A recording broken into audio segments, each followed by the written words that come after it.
Hello and welcome to Walk the Talk. I am Shekhar Gupta at Bangalore's Karnataka Badminton Association Stadium. And my guest today, well, I'm so tempted to say the original Padukone, Prakash. Welcome to Walk the Talk. Thank you so much. And let me say also, it's such a privilege to have you on Walk the Talk. I've been your fan and follower for so many decades. Thank you so much. Great honor to be on the show. Thank you very much. I don't know.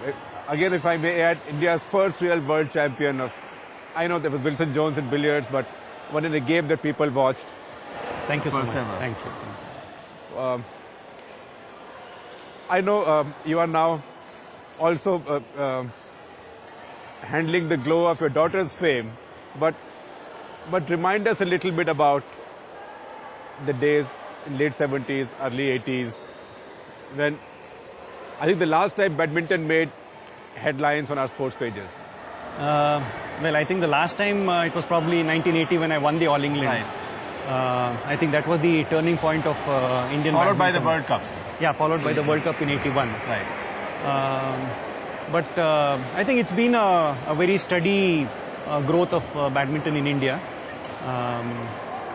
In fact, 60s and 70s also we did produce some very good players. And my first victory came in 1971 when I won the senior and junior national titles in the same year. At the age of? At the age of 16. Just about 16, yes. Yes, I was 16 at that time. Right.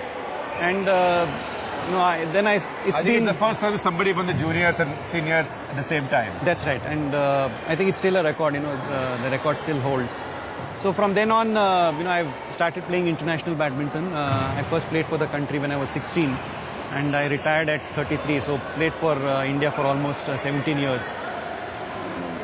Up and down phases, but I've enjoyed my career. There were great names from your times that we all remember: Morton Frost Hansen, Lim Swai King, Han Jian, Rudy Hartono. And if I remember correctly, you were the first Indian who began playing like some of those foreigners, which is an attacking game. Yeah, in fact, I tried to play a little like them because it's a very interesting, match I played with Rudy Hartono in Bombay Gymkhana way back in 1971. Rudy Hartono was a Rod Laver of badminton. Yes, I think he's the greatest badminton player the world has ever produced. 8 All England titles. Yeah, from Indonesia. So I consider him as my idol. I've tried to model my game on his style. In fact, I got an opportunity to play with him when I was 15 years old. And, of course, I lost 15-5, 15-3 because he was the current world champion at that time. But that was a real eye-opener for me. Must have been a rare occasion for you to lose 3 and 5 to anybody. No, not at that stage. Right. But I still remember that match. And it really was an eye-opener for me. And I realized, I was playing a very defensive game. And, I realized that if I had to do well at the international level, after I watched Rudy play, he was probably the person who was responsible for playing the current kind of game which. He always played top down. Yes, most of the shots were down, and a very intelligent player, not just a bang kind of player, which the current day players play. He was, I think, a complete player. There were hardly any weaknesses in his game.